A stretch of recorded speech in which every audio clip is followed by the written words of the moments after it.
जय मसीह की साथियों, परमेश्वर का अनुग्रह एवं दया आप तमाम वीडियो देखने वालों पर होती रहे, यीशु मसीह के नाम में आमीन। साथियों, हमारा आज का विषय है साधु सुंदर सिंह और अजगर। जैसा कि हम सभी जानते हैं कि साधु सुंदर सिंह परमेश्वर के बहुत ही अनमोल और प्रतिष्ठित दास थे और मसीह के सुसमाचार के लिए और मसीह की दया, क्षमा और प्रेम के संदेश के लिए इन्होंने अनगिनत दुख और कष्टों को सहा। ना जाने कितनी ही रातें इन्होंने पेड़ों के नीचे गुजारी, कभी चिलचिलाती गर्मी, कभी बर्फीली सर्दी, कभी जेल में, कभी मृत्यु के जोखिमों में साधु सुंदर सिंह जी ने अपने आप को पाया।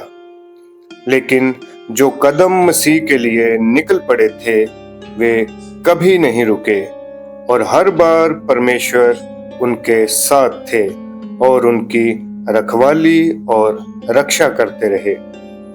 हमारा आज का विषय भी मृत्यु के ऐसी जोखिमों से भरा है जिसमें परमेश्वर ने साधु सुंदर सिंह जी का साथ दिया और साधु सुंदर सिंह एक बार फिर से परमेश्वर के अनुग्रह के द्वारा आगे बढ़ते रहे। तो आइए हम बढ़ते हैं अपने विषय की ओर। साथियों, एक समय की बात है जब साधु सुंदर सिंह जी मसीह का सुसमाचार लेकर रवाना हुए और मार्ग पर चलते चलते उन्हें शाम हो गई। वे एक गांव की ओर बढ़ रहे थे। सर्दियों का मौसम था और हल्की बारिश अर्थात बूंदाबांदी भी हो रही थी। फिर भी साधु सुंदर सिंह जी धीरे धीरे एक गांव की ओर बढ़ते रहे और रात के समय वे उस गांव में पहुंच ही गए। अब बारिश थोड़ी तेज हो चुकी थी और सर्दी के कारण, ठंड के कारण साधु जी असहज महसूस कर रहे थे।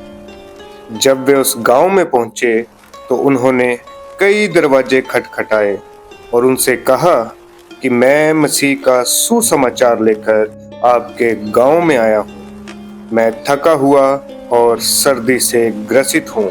कृपा करके मुझे एक रात आश्रय दिया जाए ताकि मैं विश्राम कर सकूं।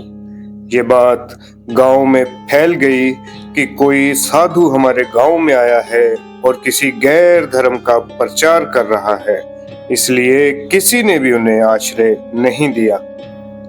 जब साधु जी ने ये देखा तो वे आगे बढ़ गए और गांव के किनारे उन्हें एक टूटी सी झोंपड़ी दिखाई दी जो कि अब खंडर बन चुकी थी। साधु जी ने उस खंडर को देखा और परमेश्वर का धन्यवाद किया कि प्रभु, आपने मुझे बारिश से बचा लिया। परंतु अभी भी उनका शरीर ठंडा था। साधु जी ने उसी झोंपड़ी में एक कोने पर सूखी जगह देखी और अपना कंबल निकालकर वहीं पर लेट गए। थके होने के कारण लेटते ही उन्हें नींद आ गई और साधु सुंदर सिंह जी सो गए। यहाँ तक तो सब कुछ सामान्य ही था, परंतु जब भोर हुई तो साधु जी ने पाया कि उनके साथ कोई और भी सोया है या फिर कोई उनके साथ लेटा है। गौर से देखने पर साधु जी ने पाया कि कोई विशाल, लंबी और काली वस्तु उनके साथ उनके कंबल में लिपटी हुई है। साधु जी एकदम उठे और थोड़ी दूर खड़े होकर देखने लगे और उन्होंने पाया कि वे एक विशाल अजगर है जो कंबल की गर्मी और उनके शरीर की गर्मी पाकर पूरी रात उनके साथ लेटा रहा। ये देखकर साधु सुंदर सिंह जी ने कंबल का सिरा उठाया और उस कंबल को किनारे से पकड़कर खींच लिया और वे विशाल अजगर वहां से सरक कर दूसरे कोने में चला गया और साधु जी परमेश्वर का धन्यवाद करने लगे कि प्रभु, आप महान और अनुग्रहकारी परमेश्वर हैं जो हर समय अपनी संतानों की रक्षा करते हैं।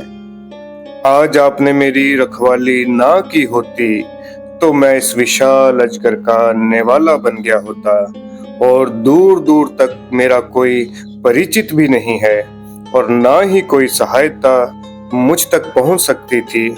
प्रभु, मैं इस जीवन के लिए आपका धन्यवाद करता हूँ। प्रभु, मैं आपका ऋणी हूँ। जैसा कि भजन संहिता अध्याय 4 और उसके 8 वचन में लिखा है, मैं शांति से लेट जाऊंगा और सो जाऊंगा, क्योंकि हे यहोवा, केवल तू ही मुझको एकांत में निश्चिंत रहने देता है। तो साथियों, हमने देखा कि किस प्रकार इस मृत्यु के जोखिम में भी परमेश्वर साधु जी की रखवाली करते हैं और उनकी रक्षा करते हैं। जैसा दानियल के लिए परमेश्वर ने शेरों का मुंह बंद किया था, वैसे ही साधु सुंदर सिंह जी के लिए इस विशाल अजगर का मुंह बंद किया गया। साथियों, हमारे लिए भी परमेश्वर ऐसा कर सकते हैं और युगों युगों से परमेश्वर ऐसा करते भी आए हैं। हमें जरूरत है परमेश्वर पर भरोसा रखने की, उस पर अडिग विश्वास रखने की। यदि हमारा विश्वास परमेश्वर में मजबूत होगा तो परेशानियों के अजगर चाहे आए भी, चाहे हमारे साथ ही रहें, लेकिन यदि परमेश्वर हमारे साथ होंगे तो हमारा बाल भी बांका नहीं हो सकता। तो साथियों, आज का वीडियो आपको कैसा लगा और इस कहानी से आपने क्या सीखा, आप हमें कमेंट सेक्शन में बताएं। और यदि आपको वीडियो अच्छा लगे तो आप अपने तमाम मसीही भाई बहनों में इस वीडियो को शेयर करें। और यदि आप हमारे टेलीग्राम चैनल के साथ जुड़ना चाहते हैं तो डिस्क्रिप्शन में लिंक है, आप वहां से जुड़ सकते हैं। परमेश्वर आप तमाम वीडियो देखने वालों का भला करें, यीशु मसीह के नाम में, आमीन।